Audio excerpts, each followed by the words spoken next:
अहो, बस झालं आता. उद्या माझं लग्न आहे.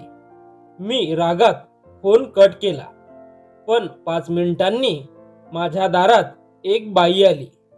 तिने माझ्या हातात एक फोटो ठेवला आणि म्हणाली, लग्न करायचं असेल तर आधी तुझ्या नवऱ्याचं काल रात्रीचं सत्य बघ. फोटो पाहताच माझ्या हातातून हार खाली पडला. माझं नाव नेहा आहे. उद्या माझं लग्न होतं. घरात आनंद होता. पण मला कल्पनाही नव्हती की लग्नाच्या आदल्या रात्री आलेला एक फोटो माझं संपूर्ण आयुष्य बदलून टाकणार होता.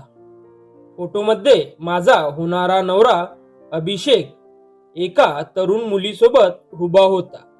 दोघेही हसत होते. त्या मुलीच्या गळ्यात हार होता आणि अभिषेकच्या कपाळावर हळदीचा टिळा दिसत होता. क्षणभर माझा श्वासच थांबला. हे काय आहे? मी थरथरत्या आवाजात विचारलं. ती बाई शांतपणे म्हणाली, मी तुला फसवणूक होऊ नये म्हणून आले आहे. ही मुलगी कोण आहे? काल रात्रीपर्यंत ती अभिषेकच्या आयुष्यात होती. माझ्या पायाखालची जमीन सरकली. रात्रभर मला झोप लागली नाही. अभिषेकचे फोन येत होते, पण मी उचलत नव्हते. मनात हजारो प्रश्न होते. जर हे खरं असेल तर उद्या माझं लग्न कसं होणार? आणि जर खोटं असेल तर ही बाई कोण होती? सकाळी लग्नाचा दिवस उजाडला. घरात गोंधळ सुरू झाला. आई माझ्या खोलीत आली. नेहा, काय झालं? चेहरा एवढा उतरलेला का आहे?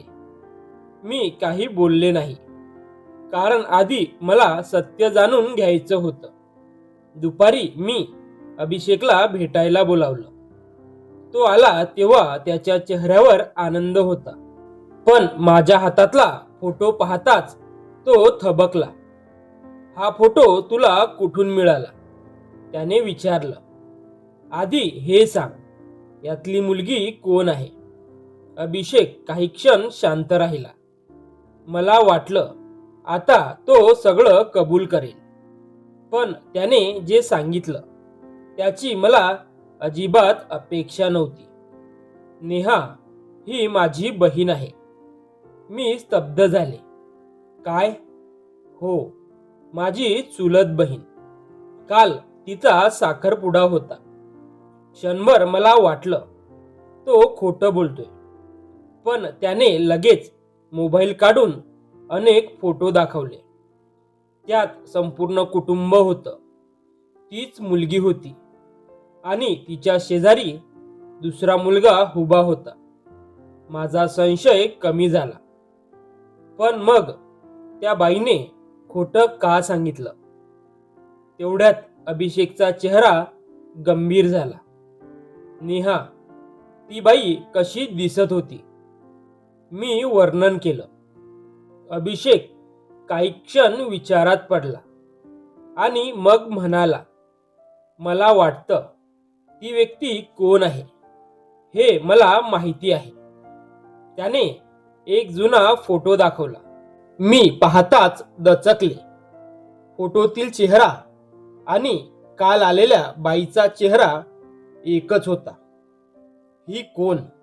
मी विचारलं. अभिषेक म्हणाला, माझ्या काकांची मुलगी राधिका. मग तिने असं का केलं? अभिषेकच्या डोळ्यात दुःख दिसलं. कारण आमच्या कुटुंबात अनेक वर्षापासून मालमत्तेचा वाद सुरू आहे. मला काहीच समजत नव्हतं. अभिषेक पुढे म्हणाला, आजोबांची बरीच मालमत्ता होती. काकांना वाटत होतं की त्यांच्यावर अन्याय झाला. तेव्हापासून आमच्या दोन्ही कुटुंबात बोलणं बंद आहे. पण त्याचा आपल्या लग्नाशी काय संबंध? अभिषेक म्हणाला, कारण लग्नानंतर मालमत्तेचा एक मोठा भाग माझ्या नावावर येणार होता. आता सगळं हळूहळू स्पष्ट होत होतं. तेवढ्यात घराबाहेर मोठा गोंधळ झाला. काही लोक जोरजोरात ओरडत होते. आम्ही बाहेर आलो. राधिका तिथेच उभी होती. तिने सगळ्यांसमोर ओरडून सांगितलं, हे लग्न होऊ देऊ नका. सगळे पाहुणे थक्क झाले. आई वडील घाबरले. राधिका माझ्याकडे बोट दाखवत म्हणाली, तुला सत्य माहिती नाही. मी तिच्याकडे पाहिलं. कोणतं सत्य? ती काही बोलणार इतक्यात तिचे वडील पुढे आले. त्यांनी तिचा हात पकडला. पुरे झालं राधिका. पहिल्यांदाच त्यांच्या चेहऱ्यावर अपराधीपणा दिसत होता. ते म्हणाले, नेहा, आम्ही चुकीचं केलं. सगळे शांत झाले. ते पुढे म्हणाले, मालमत्तेच्या रागातून आम्ही अभिषेकच्या कुटुंबाला त्रास देत होतो. राधिकाच्या डोळ्यात पाणी आलं. मला वाटलं हे लग्न मोडलं तर त्यांना दुःख होईल. तिचा आवाज थरथरत होता. क्षणभर सगळीकडे शांतता पसरली. माझ्या मनात राग नव्हता, फक्त दुःख होतं. एका चुकीच्या हट्टामुळे किती लोकांचं आयुष्य उद्ध्वस्त होऊ शकत होतं याची जाणीव झाली. राधिकाने माझी माफी मागितली. अभिषेकच्या आईवडिलांची माफी मागितली. आणि त्या दिवसानंतर पहिल्यांदाच दोन्ही कुटुंबे एकत्र बसली. संध्याकाळी लग्नाचा मुहूर्त झाला. मंडप सजला. सगळ्यांच्या चेहऱ्यावर आनंद होता. 7 फेरे घेताना मी अभिषेककडे पाहिलं. कालपर्यंत मनात असलेली भीती आता नाहीशी झाली होती. कारण त्या एका फोटोने माझं लग्न मोडलं नाही. उलट 2 तुटलेली कुटुंब पुन्हा एकत्र आणली होती. लग्नानंतर काही महिन्यांनी राधिका स्वतः आमच्या घरी आली. यावेळी तिच्या हातात फोटो होता. पण त्या फोटोमध्ये भांडण नव्हतं, तर संपूर्ण कुटुंब एकत्र हसत उभं होतं. आणि त्या फोटोच्या मागे तिने एक वाक्य लिहिलं होतं, मालमत्ता माणसांना वेगळं करू शकते, पण माफी पुन्हा एकत्र आणू शकते.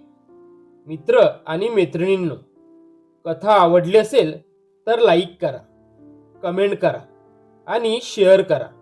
अशाच भन्नाट कथा पाहण्यासाठी मॉरल स्टोरीजला फॉलो आणि सबस्क्राईब करा. धन्यवाद.